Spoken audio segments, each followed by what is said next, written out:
dear beloved, Boss Mike, Cervera. Etong bistado eh. Ha? Etong pagbabanta ng mga magkakapatid na Duterte, ano? Bistado mga kababayan. Itong plano ng mga Duterte, siguro plano ng tatay nila. Alam nyo sa Mindanao, hindi ko nila lahat, ano? Hindi ko nila lahat.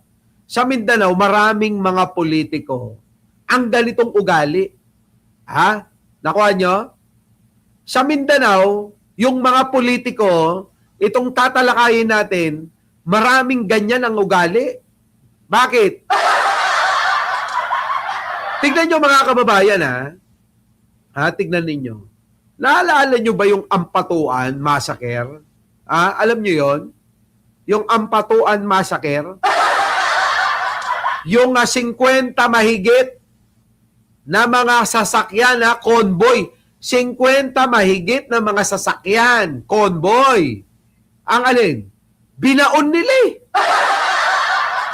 Kalaban sa politika, anong ginawa nila? Wala silang pakialam.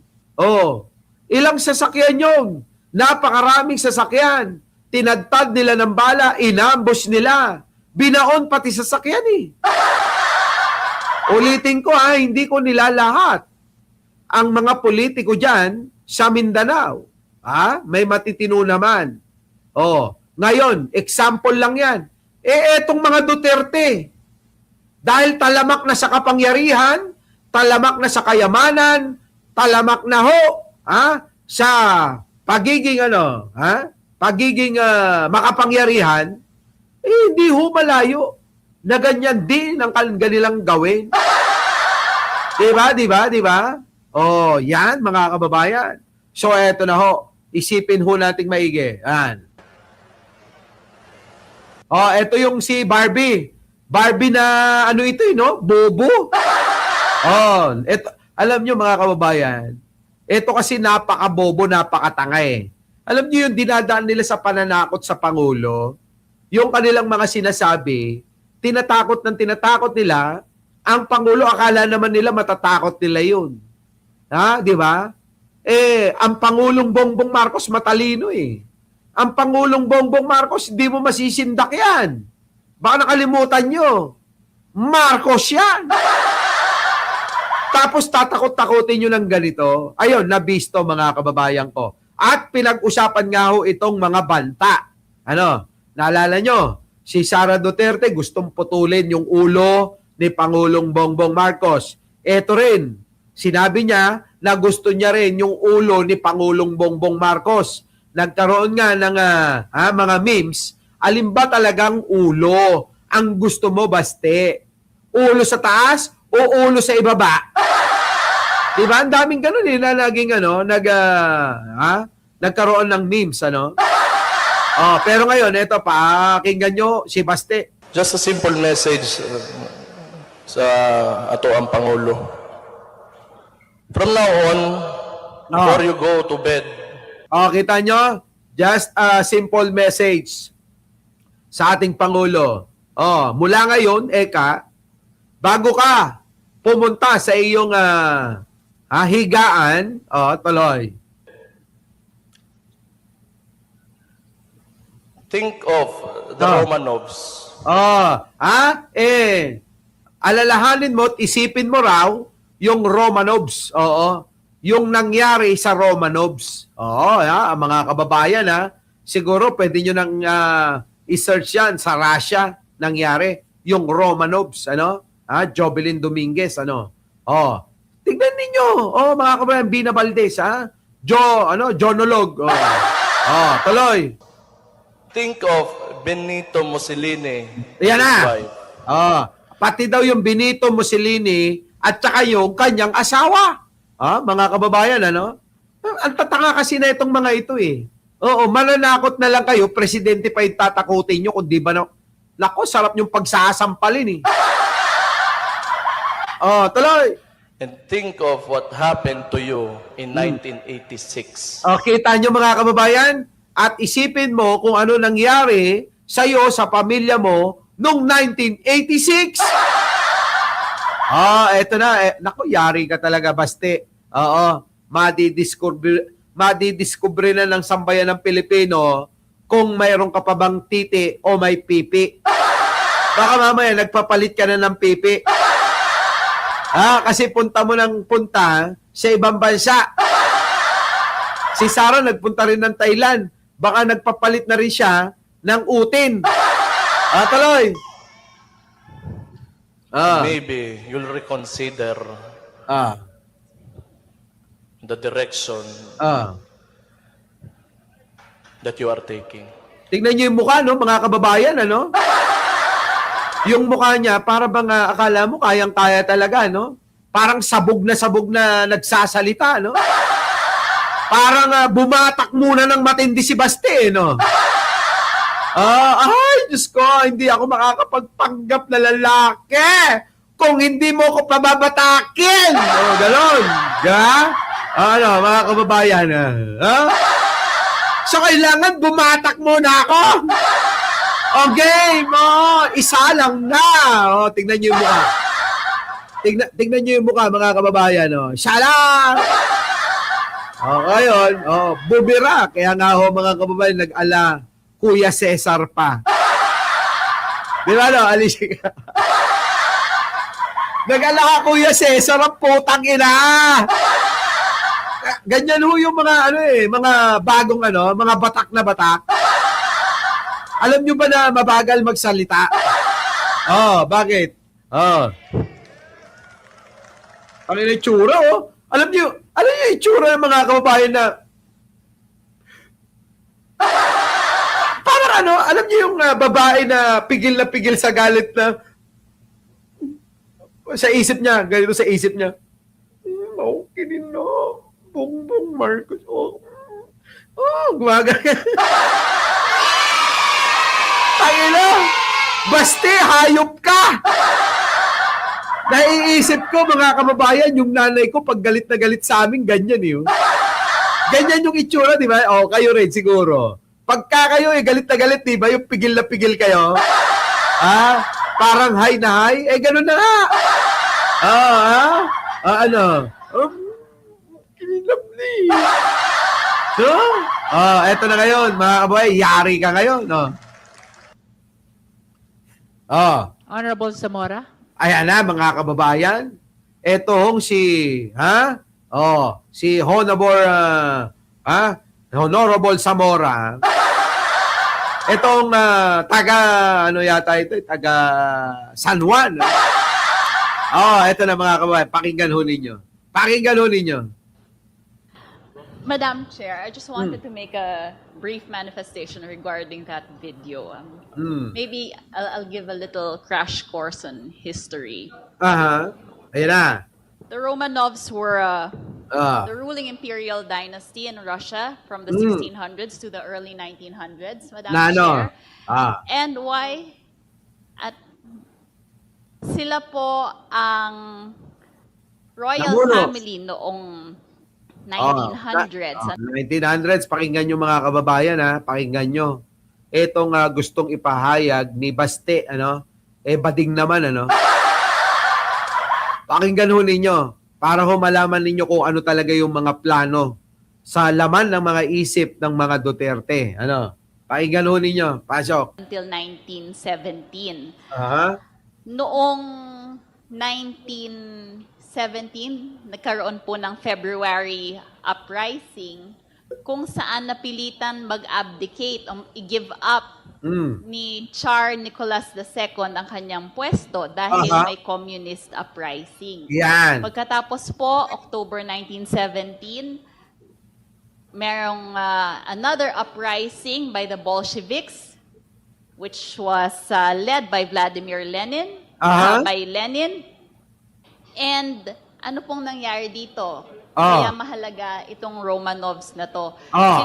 Sila po, ang buong pamilya, ang mag-asawa na si Tsar Nicholas II, Tsarina Alexandra at ang kanilang 5 anak ay kinuha, nilagay sa isang house sa Siberia at isang araw pinagpapapatay po silang lahat. Yan ang ibig sabihin ni Baste.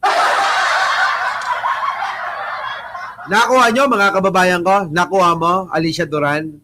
Nakuha nyo? Shy? Oh, ha? Nakuha nyo? Oh, anong gusto nung gawin? Itong Romanovs na binabanggit ni Baste, ang ginawa ho sa mga namumuno, royal family sa Russia, ang ginawa ho ay nag-aklas ang mga makakaliwa at kinuha ho silang lahat. Buong pamilya, kahit bata, anak, asawa, mga kababayan, ano? At dinala ho sa isang safe house. At isang araw, natagpuan na lang po na wala ng mga buhay ang lahat ng mga dating royal family. Grabe, no? So, ganun ho yung gustong gawin na iniisip ng mga Duterte. Gusto nilang gawin ay patayin, ipapatay ang Pangulong Bongbong Marcos at pati mga pamilya. Sayang si Bini, gwapo. Sandro, gwapo. Pati yung isa, di ba, na anak. Oh.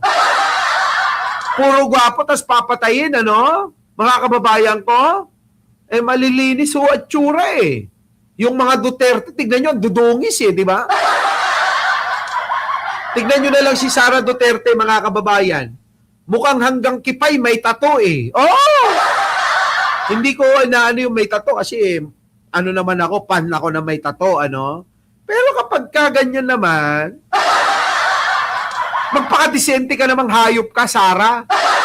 Oh, nakuha nyo. Mukhang ganun ang gagawin nila, mga kababayan.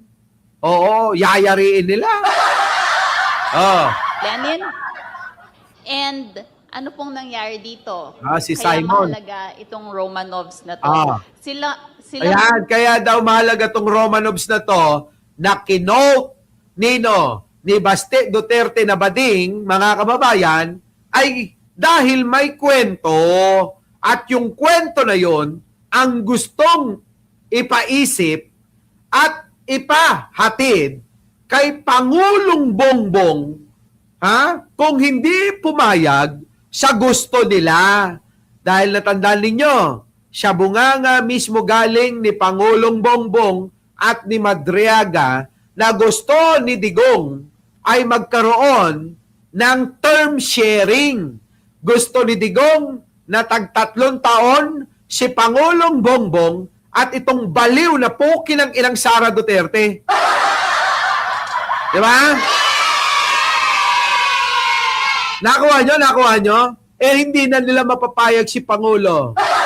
Dahil umpisa pa lang, paano mangyayari yung term sharing yan? Hindi ako pabor. Oo, kung gusto nyo, umalis ka, Sara Duterte, sa aking tandem. O, di ba? Kung gusto mo, tumakbo kang presidente, wala kaming pake. Di ba, mga kababayan? Hindi pumayag si Pangulo. Kaya galit na galit ang pamilyang Duterte. Kasi hindi nasunod yung gusto ng pamilya nila na magkaroon ng term sharing para nga naman mailigtas yung pong tatay niyang hayop na demonyo at mga kaalyado nila na ngayon mga nakakulong na tulad ng mga diskaya netong mga BGC Boys at netong si Bong Revilla. Grabe, no? Tindi talaga nila. Sobra, mga kababayan to. Oo, sobra. Papatayin nila eh. By Lenin. Hmm. And ano pong nangyari dito? Kaya mahalaga itong Romanovs na to. Sila po, ang buong pamilya, ang mag-asawa na si Char Nicolas II, Charina Alexandra at ang kanilang 5 anak ay kinuha. 7 yan. 5 tsaka 2 anak ay kinuha. Nilagay sa isang house Nilagay sa isang bahay o safe house. sa Siberia. At isang araw, pinagpapapatay po silang lahat. Grabe, no? At isang araw, pinagpapatay silang lahat. Imagine nyo, mga kababayan, ganyan ba? Ganyan ba ang plano ng mga Duterte? Kasi nanggaling na rin sa bunganga ni Duterte yan eh. Anong sabi ni Duterte? Oo. Oh, magagaya ka sa tatay mo. Oh, di ba? Oh, na ano, parang uulitin daw uli yung nangyari kay Apo Lakay na binitbit papuntang Hawaii. Di ba? Pero eto, iba mga kababayan. Ang plano, patayin. Uubusin lahat ng pamilya ni Pangulong Bongbong. Grabe, no? Ang tindi ng mga utak ng mga Duterte talaga. Ganyan ba gusto nyo, mga kababayan ko? Na kapag ka hindi na sumasang-ayon sa inyong mga gusto o hindi na sumasang-ayon sa inyong mga naisin na mangyari sa inyo, ay ipapapatay ninyo? Ulitin ko. Saan po ba nangyayari yan? Di ba dyan sa Mindanao? Usong-uso yan? Meron pang RPG, mga kababayan, yung mga magkakalaban sa politika. Nagpapatayan sila. Ulitin ko ulit, yung ampatuan, di ba? Nakulong lahat, yung mag-aama. Bakit? Baon ba naman, mga kababayan, yung pong kanilang kalaban sa politika, yung mangundadato, natandaan nyo ba? Grabe. So, ganun. Ganun ang utak ng mga Duterte. Hindi mo gusto, ayaw mo ng gusto namin, papatayin ka namin. Ganun ganun sila, mga kababayan. Ganun. Tuloy. So, yun po ang reference. Nakababahala po ang reference nila sa Romanovs. Bakit naman din po nila babanggitin si Benito Mussolini? Kita nyo, sa Romanogs muna tayo bago tayo kay Benito Mussolini. Romanogs muna tayo, mga kababayan. Grabe, no? Bakit yun yung reference nila, Romanogs? Dahil nga ho, yun yung gusto nilang gawin kay Pangulong Bongbong Marcos at pamilya niya. Galing sa bunganga nila yan. Galing sa bunganga ni Bastian. Hindi galing sa atin, galing kang kani-kanino, galing kay Baste. Bakit yan ang ginawa mong reference, Baste? Gigil na gigil ka ba kay Pangulong Bongbong Marcos? Malademonyo, mga kababayan, ha? Tuloy. Ito, ang fascist dictator from 1922 to Romanovs. Kay Mussolini tayo, kay Mussolini. Bakit naman din po nila babanggitin si Benito Mussolini? Sino ba to? Sino yan? Fascist dictator from 1922 to 1943 ng Italy.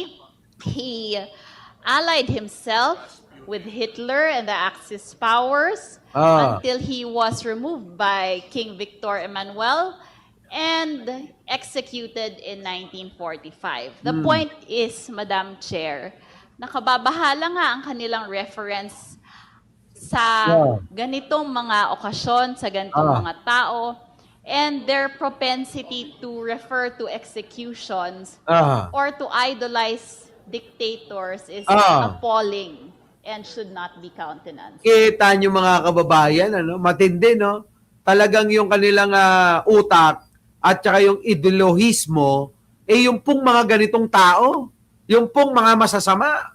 Eto, mga kababayan, ulitin natin, Propensity to refer, nakababahala nga ang kanilang reference sa ganitong mga okasyon, sa ganitong nakakabahala ang ganitong kanilang mga reference sa ganitong mga pagkakataon at okasyon. mga tao, and their propensity to refer to executions or to idolize dictators is appalling and should not be countenanced.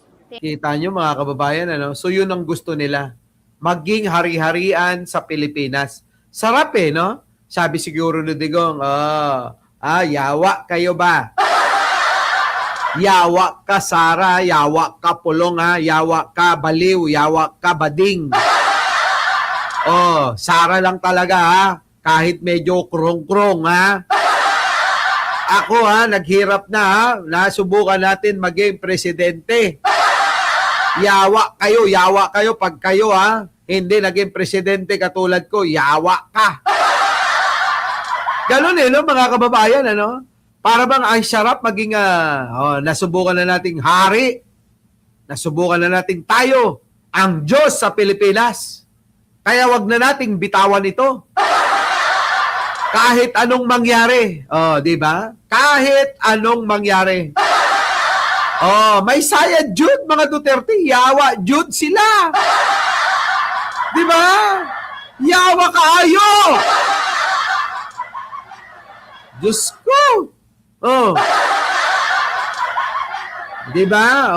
Yan mga kababayan. Sa sobra nilang paghahangad, sa sobra nilang kagahamanan sa kayamanan, kagahamanan sa kapangyarihan, mga kababayan, hindi na nila na-control. Hindi na nila na-control, mga kababayan. Oy, Ginoo. Mga yawa kayo, mga Duterte ba?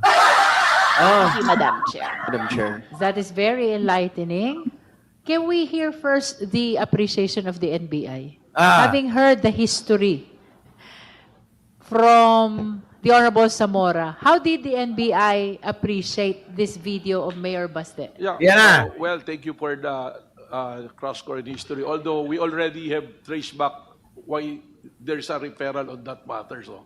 And I tend to agree with the Honorable Zamora that the reason why we're still considering what we're saying, that there is an ongoing investigation. Yan. Because just recently, I think first week of April, there was a rally in Club Filipino when they launched the Rage event. Oy, yan na ang presidente nila, si Yawang Baste. Utik na yun, tignan nyo mga kababayan. Pagkakaisipin nyo, kung kayo'y malinaw ang utok ba o utok ninyo, kung malinaw ang mga utok ninyong mga yawa kayo, pagminaw, mga kababayan, pipili ng kanilang standard bearer, yung ganyang itsura ni Baste. Mga kababayan, kahit barangay tanod, di ko iboboto yan kung ako. Maniwala kayo, kahit barangay tanod, hindi ko iboboto yan si Basti sa ganyang itsura. Ang baba ng kalidad nyo, mga putang ina nyo, mga DDS. Diba, ang baba ng kalidad nila? Pero inyo mga kababayan, standard bearer, pang-pangulo, Basti Duterte? Ay, Diyos ko! Saan na ba kayo nakakita ng ganon? Ang tatanga nyo! Diyos ko po naman, mga kababayan, ano ba nangyayari? Ganito na lang ba? Ganyan ba kayo? Talaga kababaw, mag-isip, kabobo? Mga kababayan, kahit tropahin ko yan, hindi. Kasi baka tsupain ako niyan eh. My God. Ang tao ka mo ha! Mahirap yan. Kahit tropa, ayoko. Diba? Nakakatakot. Baka mamaya bigla kang isubo. Magugulat ka na lang, mga kababayan, may gumagalo sa ibaba mo. Oh! Grabe. Ay! Oh! Antindi. Oo, no? Matindi, mga kababayan. Tuloy. The name, you'll see it, Rage. We're in the Mayor Basti Duterte made reference to kuhain yung ulo ng Pangulong Marcos. Yan. We've noticed a pattern na paulit-ulit, laging sinasabi, kuhain yung ulo. I think there was also a video submitted by NBI, which is also being considered in the ongoing investigation. That, Kasi babagal nyo rin naman minsan eh. Sabi ni Joshua Estrada, ano yung tsupa, Boss Mike? Kapag sinubo ng kapwa mo lalaki yung utin mo, yun, tawag dun, tsupa. Di ba? Literal tayo. May nagtatanong ulitin ko ha. Kapag sinubo ng kapwa lalaki mo, oh, hindi lang pala. O kapag may sumubo ng utin mo, yun tawag doon, tsupa. Ayop ka. Tatanong ka pa eh. Eto na mga kababayan ko. Puro investigasyon, puro ganyan. Alam nyo, natandaan nyo, naalala ko lang mga kababayan nung araw, may isang guro na nagalit, na gustong gusto yatang ipapatay si Digong sa social media, no? Nagrant yung teacher. Anong ginawa ng NBI? Sir, Director Melvin Matibag, sir. Gusto ko lang ipaalala sa inyo. Sana ganun ang gawin ninyo. Kasi meron nung kaming forum nung nakaraan. Ito yung binabanggit ko, mga kababayan. Masyado tayong vocal dito. Nabigyan nyo ng example itong mga hayop na mga DDS kasi naging bastos. Panahon ni Digong, naging bastos ang mga tao, sa totoo lang. Walang pagrespeto. Tingnan nyo, mga kababayan. Naalala nyo yung teacher? Yung guro noon na minura at pinagbantaan yung buhay na may reward pang 50 million. Di ba? Ito yun, no? Ito ang pagkakaiba. Samantalang ito. Samantalang, kung may ganun nung panahon ni Digong at pinahiya nila, kinasuhan nila, ipinakita sa social media, sa mainstream media, kung paano dinampot, kung paano hinuli, at kung paano nila paiyakin, dokumentaryo, naka-docu yan, mga kababayan ko. Eto yon. Ang tanong natin, bakit kay Sara, na nagbanta rin kay Pangulo, kay First Lady, at kahit ayaw ko pa kay Martin Romualdez ninyo, ako ay tutol sa ginawa ni Sara Duterte na pagbabanta niya. Di ba? Ito. Naalala nyo ba yan, mga kababayan ko? Naalala nyo to? Ayan, yan po yung guro. Ayan, tignan nyo yung itsura, tignan nyo. Kawawa mga kababayan. Samantalang si Sara, abay nakakapag-travel pang putang ina. Ang tao pa mo, di ba? Nakakapag-travel pang putang ina. Eto na mga kababayan, Panoorin nyo. Huwag ka mag-alala, ma'am, sa security ko. Kasi may kinausap na ako na tao. Sinabi ko sa kanya, kapag BBM, si Lisa Araneta at si Martin Romualdez. No joke. Diba? Kita nyo? Yung pong tao, na teacher, anong pagkakaiba ho ng sinabi netong tao na ordinaryo at etong vice president ng putang inan to, mga kababayan ko, ay tila ba ho, dito na natin makikita na kapag makapangyarihan ka, nakaposisyon ka, at kung ikaw may pera, ay mga kababayan, travel ka lang eh. Pero kapag ordinaryo ka, sir, boss, Melvin Matibag, sir, baka naman kaya yung ating mga kababayan hindi maiwasan na hindi na magtiwala sa proseso ng batas eh. Bakit nakikita yung diferensya eh. Anong diferensya? Kapag mayaman ka, may pera ka, makapangyarihan ka, lahat pwede mong gawin nang hindi ka naaasunto.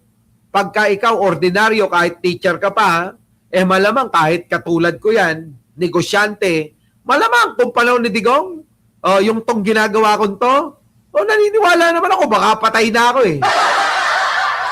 Di ba? Baka patay na ako.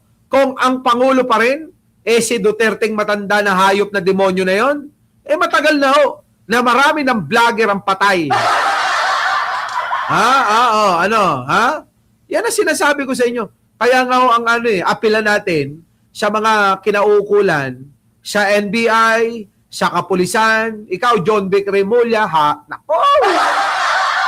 Nagpipigil lang yung bunganga ko sa iyo. Oo. Kita niyo yung ginagawa niyo kay Pangulo. Di ba? Oh. Ako, mga kababayang iba. Maiinis lang tayo lalo. Oh. Kita niyo? Ayan, oh. Ayan, siya pa. Oh, tignan niyo. Huwag ka mag-alala, ma'am, sa security ko. Ah. Kasi may kinausap na ako na tao. Ah. Sinabi ko sa kanya, kapag BBM, si Lisa Araneta at si Martin Romales. No joke. No joke na gusto niyang ipapatay. Di ba? Oh, yan. Oh. Sigurado, Boss Mike. Dedo na ako. Malamang ho, siguro, nasa ibang bansa ako nagngangawa. Malamang nasa Amerika ako ngayon. Nasa Amerika ako. Oo.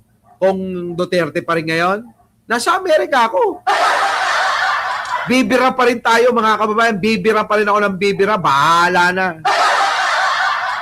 Isasama ko na lahat yung mga anak ko. Mga kababayan ko, isasama ko lahat. Oo, lahat. Dito na tayo sa Amerika. Dito na tayo manirahan. Para alang-alang siya. Nako. Siya dapat na katotohanan na ibunyag natin, ano? Di ba? Yan. Our beloved Boss Mike, Boss Mike.